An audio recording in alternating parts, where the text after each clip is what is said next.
ऐसा हो जाता है कि जब कोई भी बच्चा एक गांव के क्षेत्र का कोई भी बच्चा जब सरकारी नौकरी का फॉर्म भरता है तो उसके माँ बाप इस उम्मीद पर बैठ जाते हैं कि बच्चा निश्चित ही पढ़ के और कंपटीशन को फेस करके एक सरकारी नौकरी का हमारा भी बच्चा एक आदमी बन जाएगा। और इसमें माँ बापों की जो खुशी होती है, ख़ास तौर पर बच्चों से ज़्यादा उनके माँ बाप खुश होते हैं। मैं सर बिहार से आया हूँ।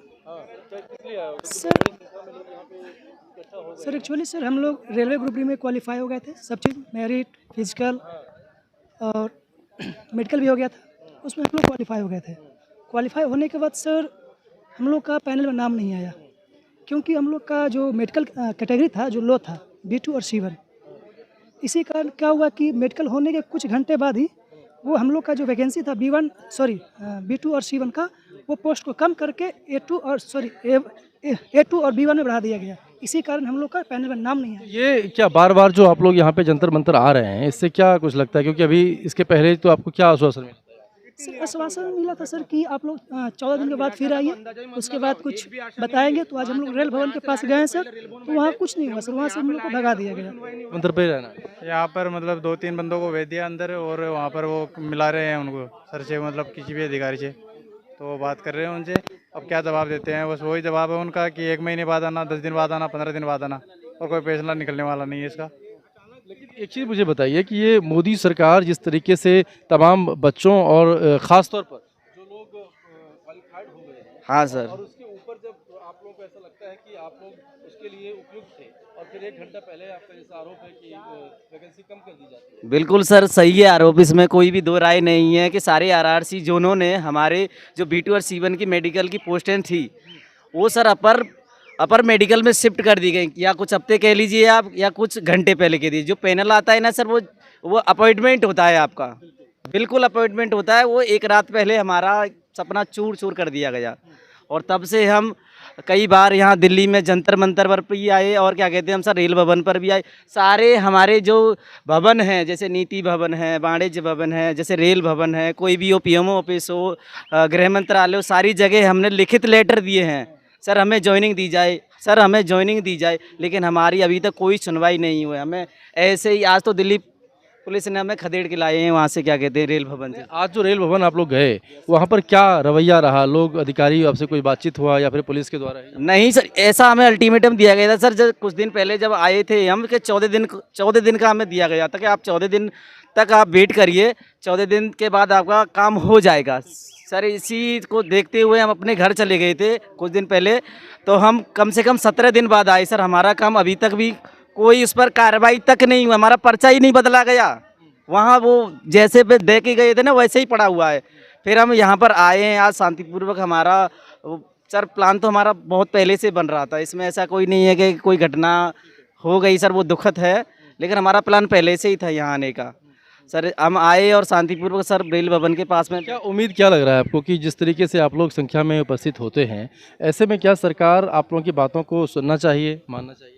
सर मानना तो चाहिए सर, बिल्कुल मानना चाहिए। हम सर सभी दुखी लोग हैं, कोई ऐसे नहीं है कोई बड़े खानदानों से सर, सभी किसान परिवार, कोई मध्यम वर्ग, सभी हैं, सब मिडिल क्लास फैमिली वाले हैं। सर मानेंगे तो सर हमारे लिए अच्छा होगा और सरकार के लिए भी अच्छा होगा, नहीं तो सर पता है सर बाद में क्या होने वाला है।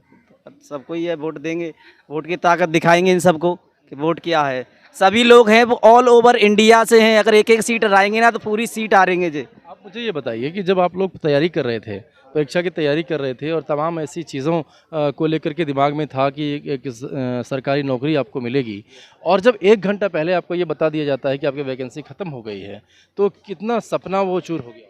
सर दिल टूट जाता है सर आंखों में से आंसू आ जाते हैं, आवाज़ बैठ जाती है सर माँ बाप का सपना था, हम उन्हीं के लिए तो कर रहे हैं सर। वो पूरा सर हमारा तो रोंगटे खड़े हो जाते हैं बात सोच के कि हमें जॉब नहीं मिल रही सर। पिछले 5 साल से सर हम लगातार तैयारी कर रहे हैं सर। पहले आई थी जो NTPC की जगह थी रेलवे NTPC में सर, हमने उसी से अपनी शुरुआत की थी सर।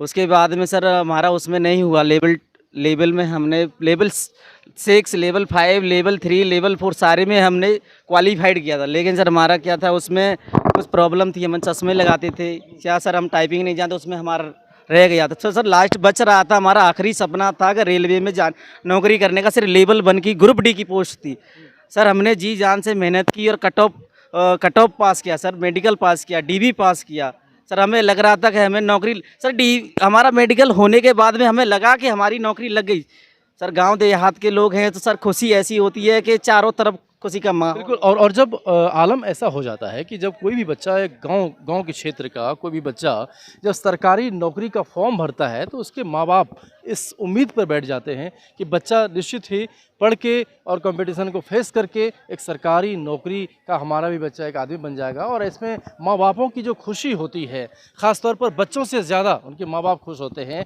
जब उनके बच्चों को नौकरी मिल जाती है। और जो सरकार यानी जो मौजूदा सरकार मोदी सरकार है 2 करोड़ नौकरी का वादा करती है। और ऐसे में जब ऐसे ग्रुप डी को आप कैमरामैन को मैं कहूँगा कि एक बार दिखाएं यहाँ पे संख्या कितनी है। देखिए किस तरीके से इन सब के अरमान को चूर हो गया है, इन सब के अरमान चूर हो गए हैं। और ऐसे में जब बात आती है ग्रामीण क्षेत्रों की, क्योंकि ऐसे ग्रुप डी या ग्रुप B1 ऐसे जो नौकरी करने वाले लोग हैं वो सभी बहुत ही एक निचले तबके के लोग होते हैं। उनके मन की बातें होती है कि हमको कहीं ना कहीं सरकारी नौकरी मिले। और जब सरकारी नौकरी में आलम ये ऐसा हो जाता है कि आपकी नियुक्ति के बस 1 घंटे पहले आपको ये पता चलता है कि अब आपकी जो वैकेंसी है वो कम हो गई है। बिल्कुल सर। तो ऐसे में क्या कुछ कहना चाहेंगे, क्योंकि एक बहुत बड़ा सदमे वाली बात है। सर सब सदमे वाली बात ही है सर, हम तो कुछ कह ही नहीं पाते सर। गांव देहात में हम हमसे पूछते हैं कि सर बेटा कब जाएगा जोने के लिए, कब जाएगा बेटे, हम क्या जवाब दें? कोई जवाब ही नहीं है हमारे पास में, कुछ कह ही नहीं पाते हम। बिल्कुल हमारा तो सर दिल ही टूटा हुआ है, आवाज़ ही नहीं निकलती हमसे बिल्कुल भी। और आज इस तरीके से आप लोग रेल मंत्रालय गए और रेल मंत्रालय में तरह तरह की बातें हुई और वहाँ से पुलिस के द्वारा आपको यहाँ पे जंतर मंतर भेज दिया गया। और अब ये बताया जा रहा है कि आप में से इतने लोगों के समूहों में से सिर्फ 2 आदमी जाएंगे बातचीत करने के लिए। तो क्या लगता है कि 2 आदमी वो बातचीत करने के बाद कुछ हल निकलेगा? मुझे नहीं लगता सर कुछ हल निकलेगा, क्योंकि ऐसा हमारे साथ में कई बार हो चुका है। कुछ नहीं निकलेगा सर।